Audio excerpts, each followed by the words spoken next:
Hey everyone, welcome back to English with Cheri. I'm Cheri, and this is the podcast for people who are learning English. And, well, sometimes it's hard, right? Sometimes it's really, really hard. And today we are talking about something very real, something I think a lot of you have felt before. Yes, and I'm Nick, by the way. Hello, everyone. The topic today is actually really close to my heart because I almost gave up on English, like for real. There was a moment where I said to myself, you know what, this is too hard. I'm done. And I think so many of our listeners right now are nodding because if you are learning English at the beginning level, it can feel like a mountain. You look up and you think, I will never get to the top. Totally. A very big mountain with clouds at the top so you cannot even see where you're going. So today we want to talk about that feeling, that moment when you think, maybe English is not for me. And we want to share what helped us, what kept us going. And we have some really simple, practical tips for you at the end. So stay with us, okay? This episode is for you. Okay, so Sherry, can I start? Because I have a story and I think people need to hear it. Yes, please, go ahead. Okay, so when I first started learning English, I thought it would be, kind of fun. I watched American movies, I liked the music, and I thought, okay, I can do this. I'll just learn a few words every day and soon I'll be speaking English. Right, that optimistic feeling at the beginning. Yes, and then reality hit. I remember sitting in my first English class and the teacher was speaking and I was like, wait, what is happening? I understood maybe 3 words. 3 words, Sherry, out of the whole sentence. Oh, I know that feeling. It's so overwhelming, like the words are coming too fast and your brain just stops. Exactly that. And the worst part was when the teacher asked me a question in front of everyone, and I just froze. I couldn't say anything, not one word. And everyone was looking at me, and I felt so small, so stupid. And you were not stupid, not at all, but I understand why you felt that way. It's a very common feeling for new learners, that embarrassment. It's actually one of the biggest reasons people stop learning. Yes, and after that class, I went home and I thought, okay, I'm not going back. I'm done. English is for other people, not for me. I was serious, Sherry. I really thought that. And I think so many people listening right now have had that exact same thought. English is for other people, not for me. And I want to say something about that, because as a teacher, I see this all the time. The students who feel the most lost at the beginning are often the ones who improve the most later. It's kind of strange, but it's true. Wait, really? Why is that? Well, I think because they feel it more deeply. When something is hard for you and you keep going anyway, the learning goes deeper. It stays with you. The students who find it easy at first sometimes stop trying so hard. But the ones who struggled, they remember every small win. Oh, wow. Okay, that actually makes me feel better about my story because after that bad class, I did go back. I'm not sure why. Maybe I was stubborn.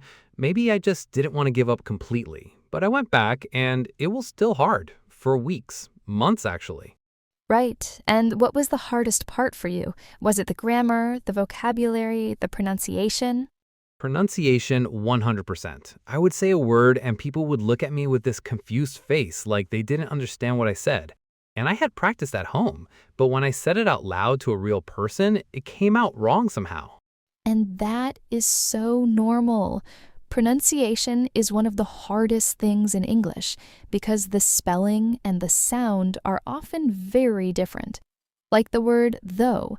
You write those letters and say it completely differently. It does not follow the rules. Okay, so you had the pronunciation struggle. What about grammar? Was that a problem too? Grammar was frustrating in a different way. I would study the rule, understand it, then go to speak and forget it completely. My brain just went blank. The rule was there when I was studying, but it disappeared when I needed it. Yes, there is actually a reason for that. When you study a grammar rule, it goes into your thinking brain. But when you speak, you need your automatic brain, and those are different. The automatic brain needs lots of practice before it remembers the rule on its own. The automatic brain. Okay, I like that. So basically, my automatic brain was not trained yet. Exactly. It was still learning, and that takes time. That's the thing nobody tells you clearly enough at the beginning. Not because you are slow, not because you are not smart, but because that's just how the brain works for everyone. I really wish someone had told me that because I thought if I don't understand after 1 week, something is wrong with me. I genuinely thought that. And nothing was wrong with you. Nothing. You were just at the beginning. So, Nick, tell me, what was the moment things started to change for you? Was there a specific moment? Yes. Okay, so it was actually a very small moment. I was watching a video online, just for fun, not for studying, and someone said something funny and I laughed. And then I realized, wait, I understood that joke in English. I understood it without translating. And it was this small thing, but it felt amazing. That is such a beautiful moment. That moment when English starts to feel real, not like a school exercise, but like actual communication. Yes, actual communication. After that, I started looking for more of those moments. I wanted that feeling again. So I started watching more videos and listening to more English, not because I had to, but because I wanted to. And that is the switch, when learning goes from something you do because you should to something you do because you want to. That's when things really start to move. And it's different for everyone. For you, it was a funny video. For some people, it's a song they love. For others, it's a book or a TV show. Right, right. And what about for you, Sherry? I mean, you teach English now, so clearly you love it. But were there ever moments where you thought, this is too much? I have a slightly different story because I started teaching English quite early. But I remember watching my beginning students and seeing that exact moment of frustration. And I always thought, I have to find a way to help them before they give up, because giving up is the only real failure in language learning. Everything else is just a lesson. Giving up is the only real failure. I love that.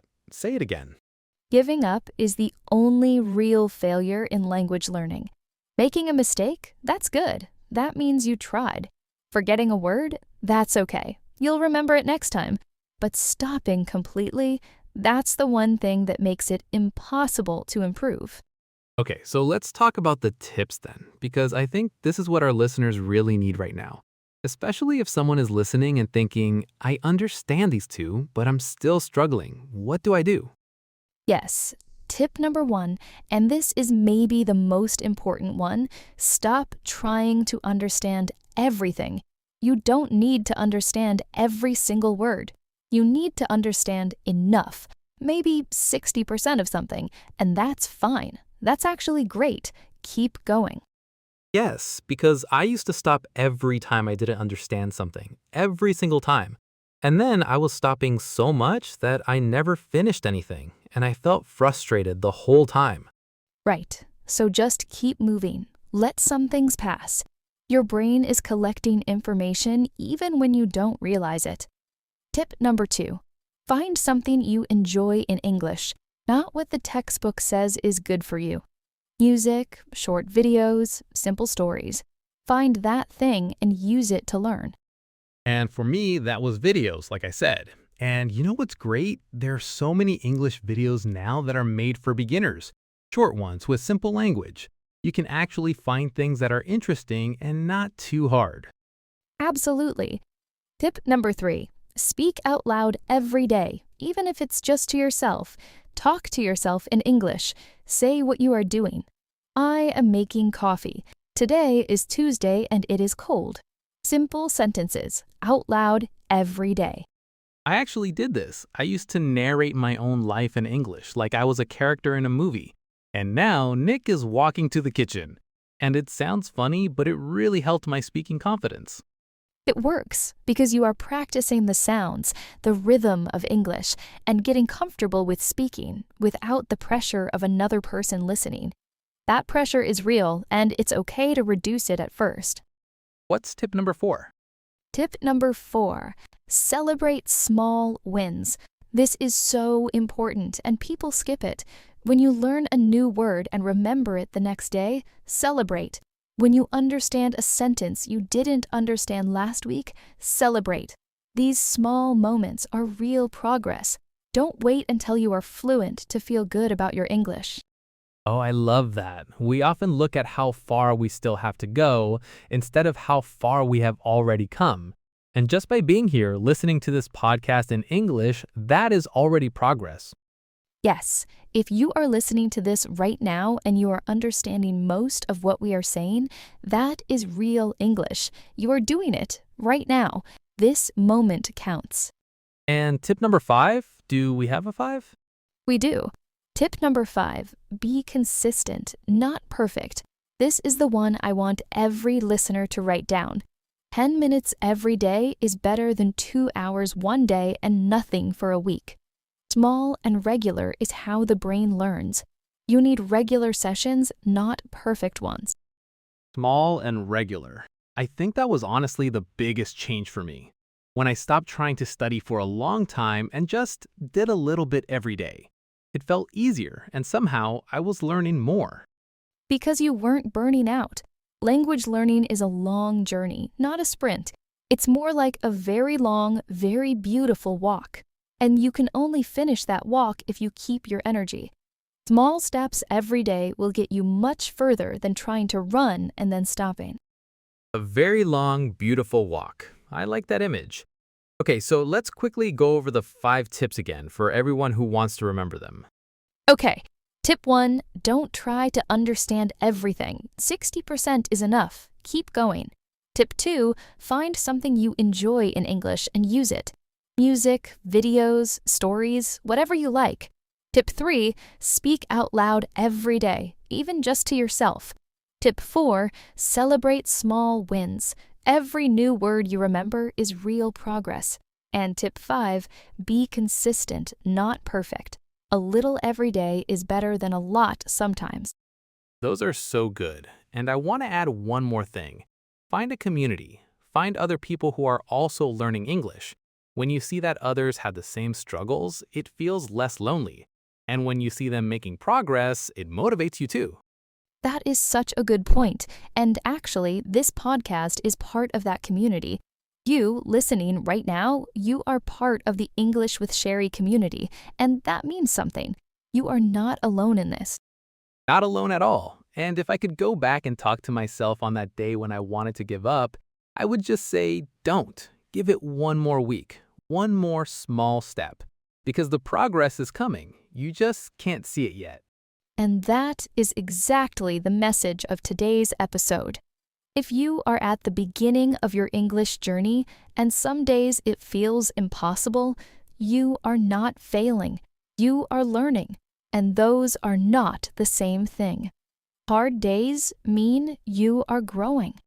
Growing, yes. And I think that's a perfect note to end on.